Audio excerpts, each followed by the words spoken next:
The Word of God is alive and powerful, sharper than any two-edged sword, piercing even to the dividing asunder of the soul and spirit and of the joints and the marrow, and is a critic of the thoughts and intents of the heart. All Scripture is God-breathed and is profitable for doctrine, for reproof, for correction, for instruction in righteousness, that the man of God might be mature, thoroughly equipped unto all good works. Study to show thyself approved unto God, a workman that needeth not to be ashamed, rightly dividing the word of truth. 2 Corinthians 1, 5 and 7. For as the sufferings of Christ abound in us, so our consolation also abounds through Christ. And our hope for you is steadfast, because we know that as you are partakers of the sufferings, so also you will partake of the consolation. John 16:33. These things I have spoken to you, that in me you may have peace. In the world you will have tribulation, but be of good cheer. I have overcome the world. James 5:13, is anyone among you suffering? Let him pray. Is anyone cheerful? Let him sing psalms. 2 Corinthians 5, 8 to 10. We are confident, yes, well pleased, rather to be absent from the body and to be present with the Lord. Therefore we make it our aim, whether present or absent, to be well-pleasing to Him. For we must all appear before the judgment seat of Christ, that each one may receive the things done in the body according to what he has done, whether good or bad. Proverbs 12:21, no grave trouble will overtake the righteous, but the wicked shall be filled with evil. Psalm 73:26, my flesh and my heart may fail, but God is the strength of my heart and my portion forever. Before we start our Bible study, nining adlaw sa masanandan, gikinahanglan ng atong pagsugid sa tanan na itong mga salang nahimo ning adlaw. Otherwise, kini mahimo lamang babag, makabalda sa atong pagtuon sa pulong sa Dios. Busa, moadto dayon kita sa paggamit sa prinsipyo sa 1 John 1:9, which says in English, if we confess our sins, God is faithful and just to forgive us our sins and to cleanse us from all unrighteousness. Apan alang kanimo higala, nga dili pa Kristohanon, dili pa luwas, ang imong at giatubang karon, dili ang imong pagsugid sa imong mga sala, kundi dili ang pagsugid sa imong pagtuo, pagdawat kang Ginoong Kristo ng imong manluluwas. Acts 16:31 nagaingon, believe on the Lord Jesus Christ, and thou shalt be saved. Humani mo buhata ka na, andam na sabi ka sa pagsalmot ning atong adlaw-adlawng pagtuon sa pulong sa Dios. Busa, nagahampo kami nga ikaw malamdagan sa balang Espiritu Santo, samtang mga padayon kita nining atong buluhaton, spiritual momentum process. Busa, sa hilom magandam ta sa atong tagsa-tagsa kalag. Let us pray.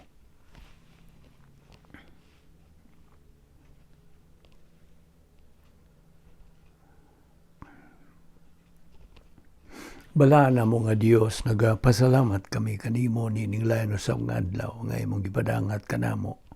Buhi pa kami nining among lawas, askil pa nga among pagpananaw sa among palibot, o nga pa kami kalantip sa among pangunaw na kining tanan gumikan lamang sa imong gugma. imong kaluoy, imong kortesiya ug sa imong grasya.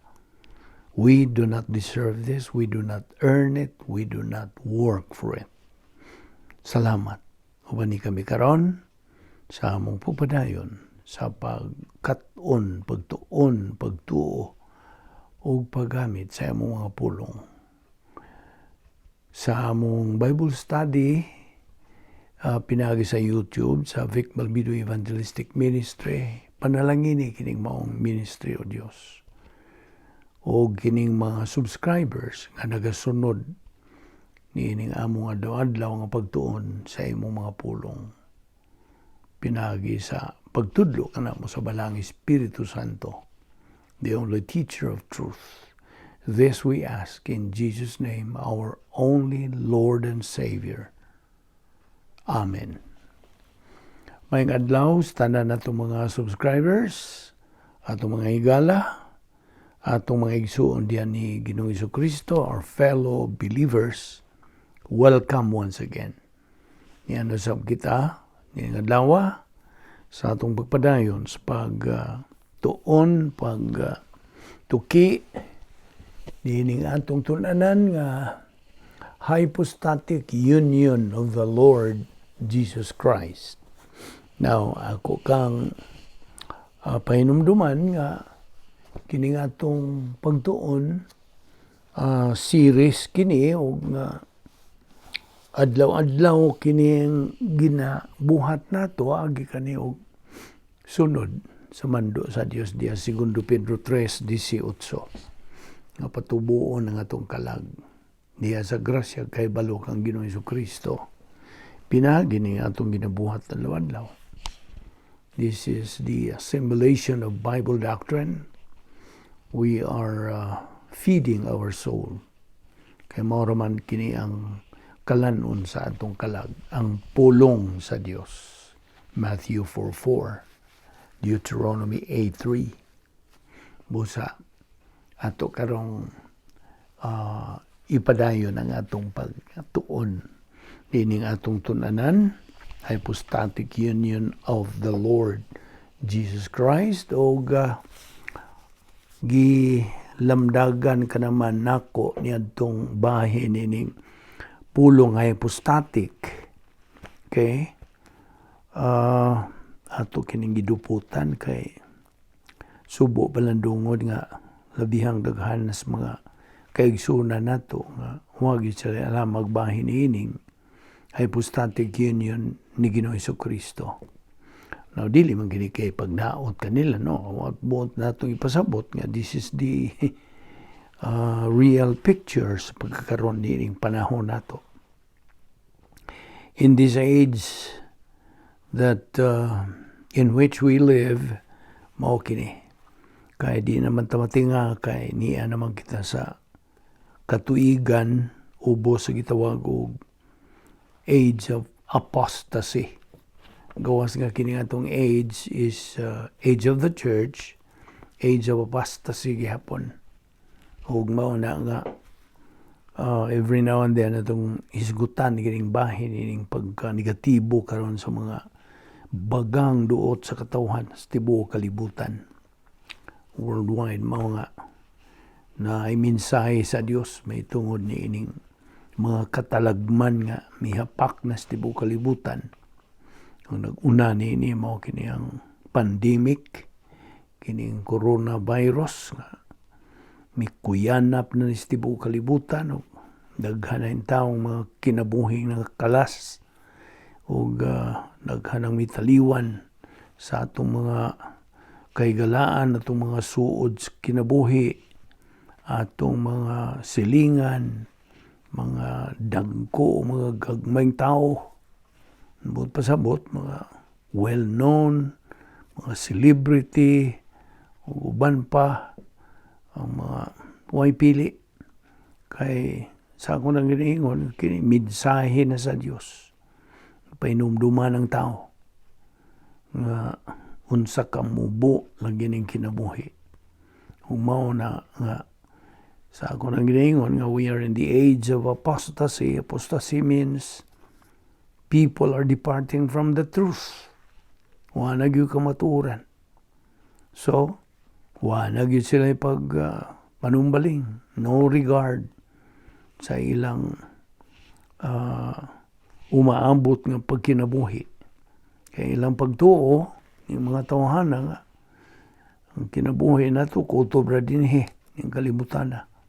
Oo nga, mabitaw ng this is the language karon panahon na.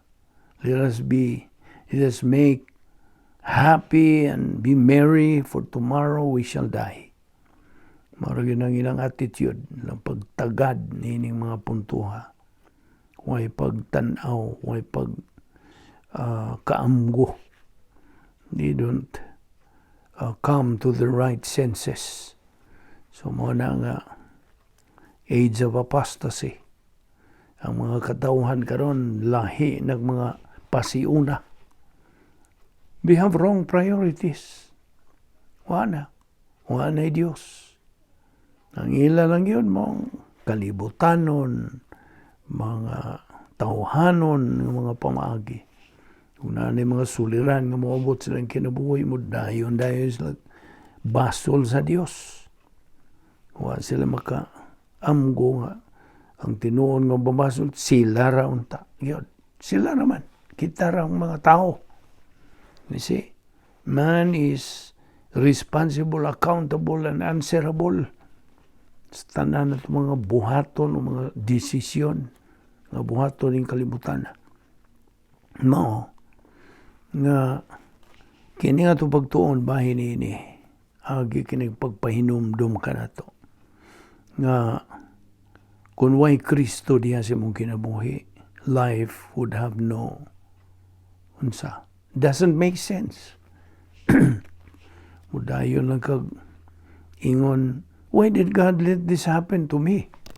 See, basol na yun sa Diyos. Muna nga kita, sige, padayon yun. Malahotayon kita nini nga itong pagtuon sa pulong sa Diyos. Okay? So I hope, imong i-appeal kini kamo nga mga magtutuo, fellow believers, awhag lang kamo. Unta i-appeal sa pag-ampo kini itong ministry nga gamiton kini sa Dios in a mighty way, pagsangyaw, pagsabwag sa mayong balita sa kaluwasan ngadto sa mga di magtutuo o sa pagsabwag sa kamatuoran sa pulong sa Dios ngadto sa mga katawhan bisan pa mga magtutuo. Kadaghanan sa atong mga igsoon wala nagyoy pulong sa Dios diya sa ilang kalag. Pulong lagi sa kalibutan, pulong sa tao. Muna nga, dinhi, duputan gyapon na ito kining may nung danong kahimtang o sa kahimtang ni Ginoong Kristo samtang dinhi pa siya sa ikaduha.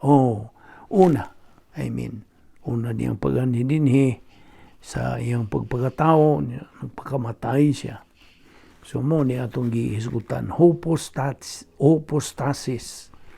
Ato namang naibaw ang hypostasis mo di original nga pulong nga ila kining gi-transliterate ngadto sa hypostatic. Okay? Adjective na ng hypostatic. Union ni Ginoong Kristo. Hypostasis means the essential and basic nature of identity. Ug kini only belongs to the Lord Jesus Christ. The essential and basic nature is what is in the Lord Jesus Christ. Kaya nga apostatic, ang hulagway nimo nga, it is the affirmation of the Lord Jesus Christ. Two natures, duha niya ka mga kinaiya. Bitaw ng Juan 1:14 nagingon, ug ang pulong nahimong unod, undwelt among us, full of grace and truth. So kitang mga magtutuo, gimanduan sa pagpatubo sa atong kalag, diya sa grasya o kay balok ang Ginoong Jesucristo. Segundo Pedro 3:18. Okay, padayon kita sa atong gibiyaan kagahapon nga ako kang giingnan nga na ay mga tao karon nga nakaalinggat nga ako kang nakaalinggat nga kini kunuhay ang atong pagtuon sa pulong sa Dios. Watay gibuhat sige lang kuno tagtuon. So I would just smile when I hear some people, believers and unbelievers, na nagkanayon nga kita ko nung nagtuon sa pulong sa Dios consistently and persistently and regularly are not doing anything, which is just study and study and study, doing nothing.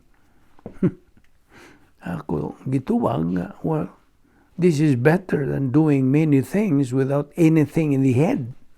Basta, way sword, kabahang ang imuna-una, imuo. Inumduman na ito kini.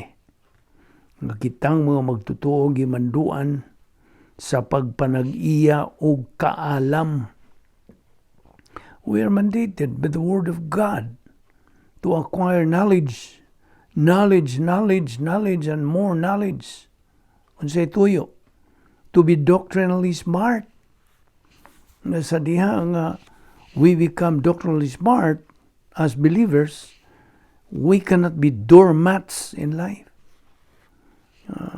But pasabot nga, yatak-yatakan ka na lang, si bugal-bugalan ka, yam-yamiran ka, kunsa no. Doctrinally smart in life means, paminaw, kini na kahulugan o smart in every facet in life. They be in the family, in our work, sa atong patigayon, sa atong relasyon ngadto sa ubang tao, sa atong liderato maron, etc. And you know what? God wants believers to be brave and courageous, not to be weaklings. No way nga kita mahimong weakling, mga maluyahon. No way. In fact, God wants believers to be victorious, successful, winners in life. Mao na kabubuton sa Dios. Mao na. Saan man mo pagka-winner, saan man mo pagka-successful, saan man mo pagka-victorious sa kinabuhi kung wakay pulong sa Dios, wakay kamatuoran. You see? Mao na nga. Moingon yung ka, why? Life does not mean anything. It has no sense. Moingon yung ka. Kaya mo makikamatuoran. So you become a doormat, you become weakling, na diha ka kanang magmaluyahon sa imong pagkatao. Now, we are not talking about being believers, imong pagkatao. Kaya ang kabubuton sa Dios, buot siya nga ikaw tao kanang may sugon, magmaligon sa imong pagbarog. Saan maligin mo pagkaligon sa imong pagbarog? Kung wa kay kabarugan, saan man mo pagbarog, be? Mao ni pangutanan ako nimo.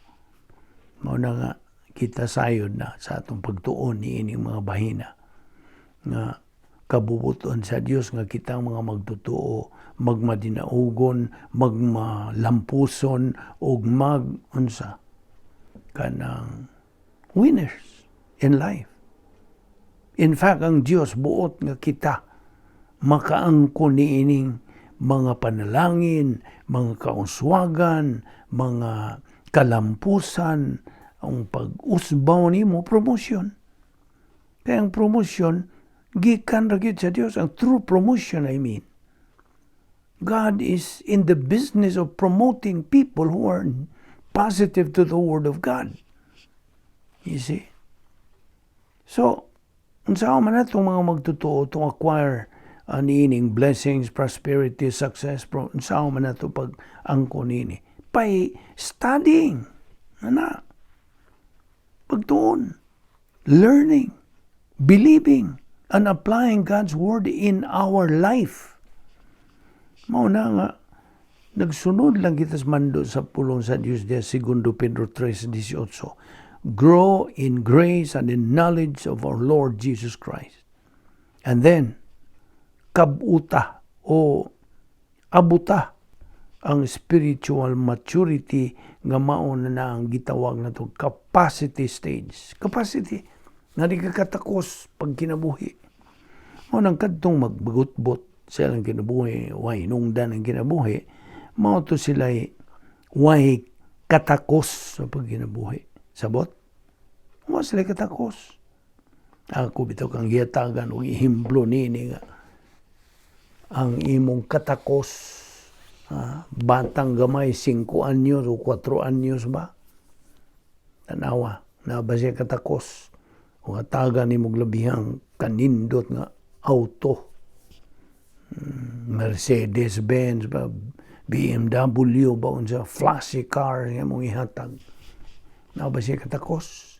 Sa pag-enjoy na ng maong mga item in life o detail in life. Na ba siya katakos? Wala. Wag yun siya katakos. Ang iyang katakos tingali, yung bukon ng mga samin sa maong nindot nga sakyanan, enjoy pa noon siya. Why capacity maupod na itong gitandi sa kinabuhi sa tao. Kung wa kay pulong sa Diyos diya, wa kay kamatuoran, wa kay capacity, wa kay katakos sa pagkinabuhi. Wa hinungdan ang kinabuhi nimo kung wa kay capacity. Kaya wa magay katakos lagi. Na mao na. Sama ra pud ka kung gihatag nimong ehemplo nga kung mopalit ka og appliance, bisag unsang appliance, TV baron, cellphone baron, radio baron o unsa diha.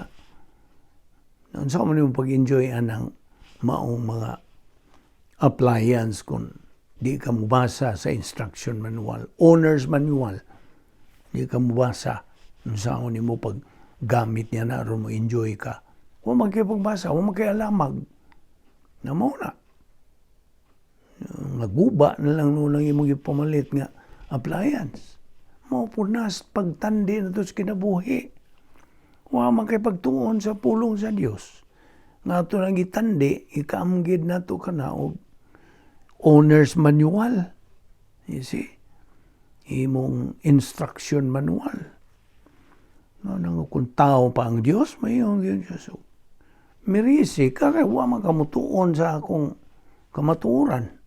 Negatibo ka man. So, produktor ka sa imong desisyon. Gusto? Nagkasabot ka? Namo na. Gikinahanglan nato sa pagtutok ni mga butang. Focus our attention, especially ni atong panahon karon nga mahulgaon kayo. Nagsamot na wag yung kagrabe ng kalibutan, ng kahimtang. Now, I'm not trying to be negative. I'm trying to explain to you the reality. Face the reality. Mao na, ako lang yung ipahinomdom kanimo. Nga, kita gihatagan kahigayunan sa Dios. God is giving all the chances to us nga kita makausab pagyud sa atong kinabuhi. You see? We come to our right senses so we can reach capacity. Ikaw nga magtotoo. Ang imong tumong, our common goal is capacity stage, which is spiritual maturity. Capacity to receive kadtong blessings, prosperity, success, promotion. However, we should be aware ang atong kaaway, avowed arch enemy of God nga si Satanas. Kini siya nagalibot-libot, roaming around as a roaring lion. Sige siya pangitag kinsa iyang tukbon. For anyone whom he may devour. 1 Peter 5:8 kana. Mahinungdan nga kita mga magtotoo, gimanduan to be sober and vigilant. Now, sa laing bahin, ang Biblia, the Bible delineates nga kitang mga magtotoo are going to be evaluated. Unsa may to be evaluated? Unsa may hatagag pagtasal? Mao man ni Visayan sa evaluation. Pagtasal. Kuhaan tag pagtasal sa Dios. Our works. Kung kini silang mga binuhatan, tawahanon ba? O Diyos nun. Nakanon sa man. Mutana ko nimo kanus may tabo kining pag-evaluate sa ato mga binuhatan. Tubag atol sa judgment seat of Christ. Ako na ning i-explicar kanimo.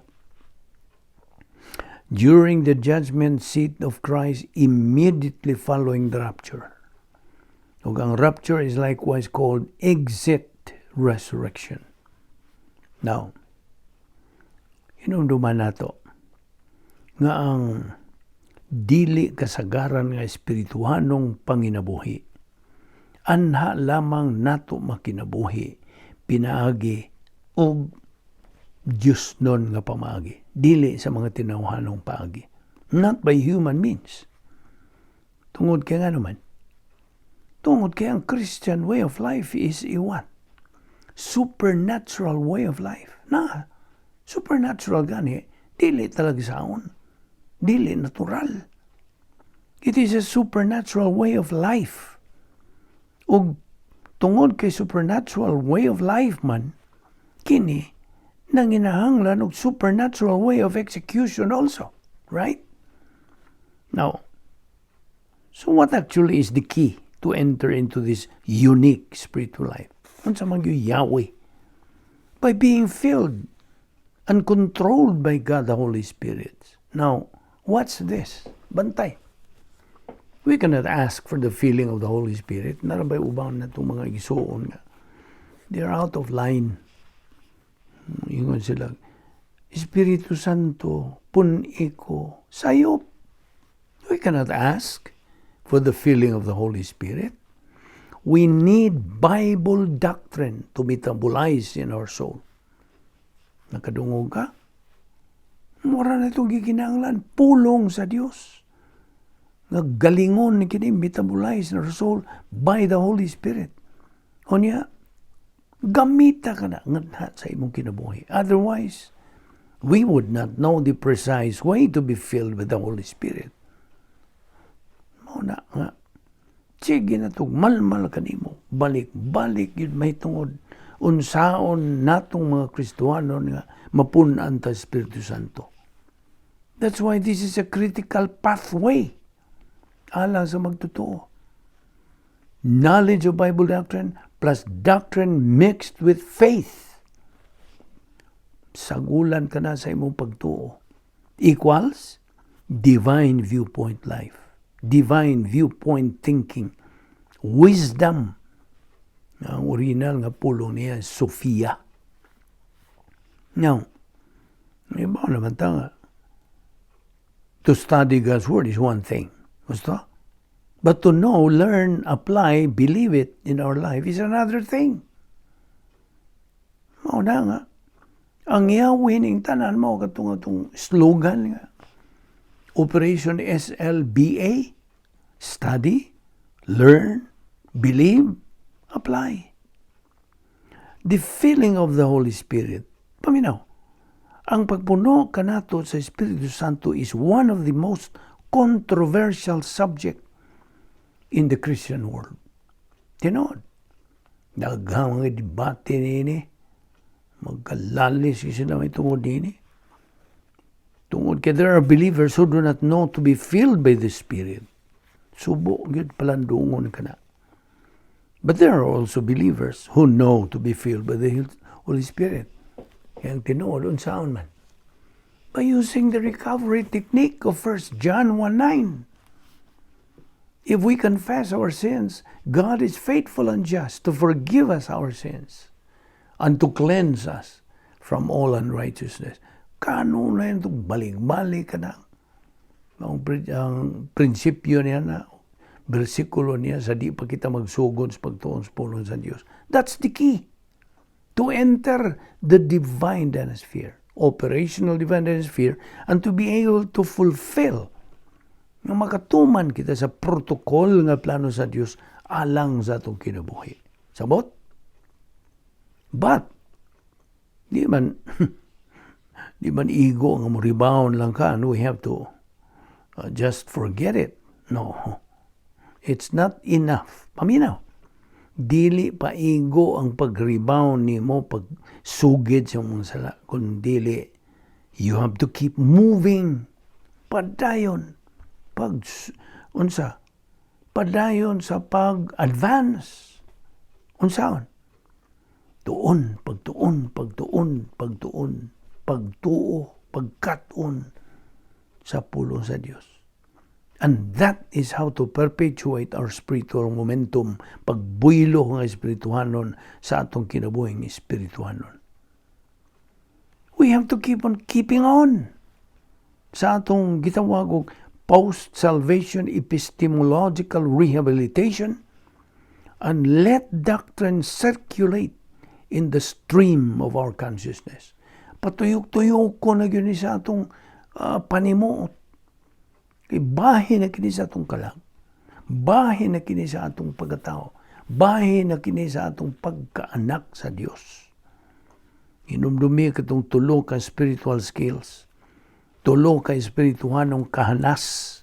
Spiritual self-esteem, spiritual autonomy, o spiritual maturity. Giatbangan ra ba na og tulo pod ka kanang arrogant skills. Tanawar gud ni si Satanas na iyang ika atbang. You see, naapod siya. Unsa man ning tulo ka arrogant skills? Self-justification, self-deception, o self-absorption. Naibaw ka? We have to be aware all the time. Bahin sa paghulagway sa protokol nga plano sa Dios. Abi mo tanaw ko kanimo karon. Nga taon-taon nang nagsunod ning atong ministry. Unsa may description, hulagway o paghulagway sa protokol nga plano sa Dios. Mao ni description.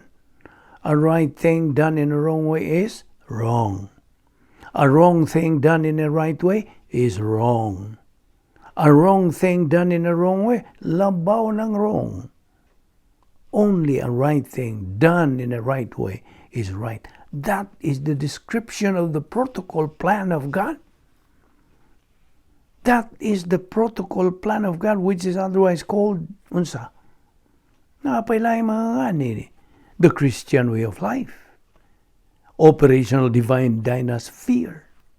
Royal palace of believers. Spiritual life of believers. God's power system. You see? So, let us bear in mind that during the hypostatic union of our Lord Jesus Christ, ang iyang gigamit while on this earth, as far as spiritual life was concerned, kitang mga magtotoo ubos ni katuigan sa simbahan also have those things, kining mga kasangkapan, assets, spirituhanong mga kasangkapan. Tungod kay si Ginoong Jesucristo, migamit ni ining maong mga assets, he was a success in his earthly mission. Sabta gina, o hinumdumi, nga sa dihang gitintal kaya siya ni Satanas to turn the stone into bread, si Ginoong Jesucristo migamit only his humanity essence. Bisan tuod og siya nagaagad lamang, nagasalig lamang sa gahom sa iyang langit ng Amahan o sa gahom sa Diyos Espiritu Santo. Mabitaw akong giingon nimo nga he emptied himself, iyang gihawas, iyang kaugalingon in the independent use sa iyang pagka-Diyos. That is the doctrine of what? Kenosis. Ayaw na nagkalimti. Kenosis. Now, sa laing bahin, usa sa mga napulo ka mga paagis pagsulbad ug mga suliran, God's 10 problem-solving devices, mao ning gitawag og grace orientation. Unsa may buot pasabot? Mangutana ko nimo, unsay buot pasabot sa grace orientation? What does it mean? It means humility. Ang imong pagka-mapaubsanon. si Ginoong Jesucristo had a tremendous virtue of humility. He was a model of humility. And we know nga ang pagka-mapaubsanon usa ka bertud which is a byproduct sa pulong sa Dios nga gigaling na dinhi sa atong kalag, metabolized. Kaya binimo si Satanas na po ni siya SOP or MO. Di ba naman kung siya MO, no? Modus operandi. So, kiti Satanas na SOP, na MO, tungod kay iyang kitsa may giuna niyag tintal. Ang atong unang ginikanan dito sa Hardin sa Eden. Ang tentasyon ni Satanas ngadtong iba. Naman Genesis Kapitulo 3, ang una nini, apilar siya. Iyag yung lingla. I-appeal to appetite. Physical. Why did God prohibit her to eat the fruit of the forbidden tree? Muna, ang unang appeal to appetite. Igutom ka na, anong di man mo himuon ning bato ngadto sa tinapay. You see? Appeal to appetite. Ikaduha, appeal to physical gain. They can eat. So they will be like God if they eat it. Matiya mo na, paglingla ni Satanas nila. Now, sa diyang gitintal si Ginoong Jesucristo ni Satanas to convert the stone into bread. Kung sa tubag ni Ginoong Jesucristo, man does not live by bread alone, Satanas. Kung iya to gikutlo, gikan sa Old Testament nga kanang text sa Deuteronomy chapter 8 verse 3. So si Ginoong Jesucristo may gamit sa pulong sa Dios in refuting Satan's temptation by quoting Matthew 4:4 and Deuteronomy 8:3. Sabi nimo, we have to always remember nga ang gahom sa Dios ana sa pulong. O ang pulong sa Dios mao ang gahom. Nagkasabot ka to? This is brain twisting. God's power is the Word. God's Word is the power. Hinumdumi na. If we have God's Word, we have power. Sabot? But if we just study God's power without His divine omnipotence, what tay gahom? We have no power. Waman ang pagka-omnipotente sa atong Diyos. Why gahom? You see, we need to consider the two options, two power options, filling of the Holy Spirit and metabolized Bible doctrine. By the way, nagatuon dinhi kita sa unsa earthly life ni Ginoong Jesucristo, sa dinhi pa siya din kalibutan na sa una niyang pagani First Advent. O mao ni gitawag nato hypostatic union ni Ginoong Jesucristo. O ang iyang paggamit sa nagkanlaing mga espirituhanong mga assets nga gisangkap kaniya sa iyang langit ng Amahan for the purpose of pursuing His mission during this First Advent.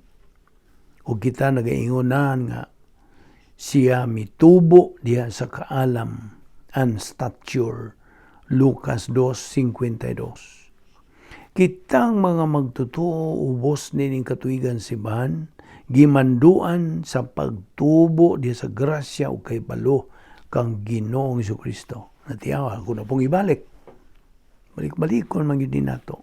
2 Peter 3:18. Ayaw na nagkalimti. Ang atong Ginoong Jesucristo may atubang og mga tentasyon. He encountered temptations. Apan, He never lost His focus samtang siya gitintal. Mga po na ang buot ni Ginoong Jesucristo nga may tabo kanatong mga magtutuo. kung muatubang natang mga tentasyon sa kinabuhi, never lose your focus while being tempted.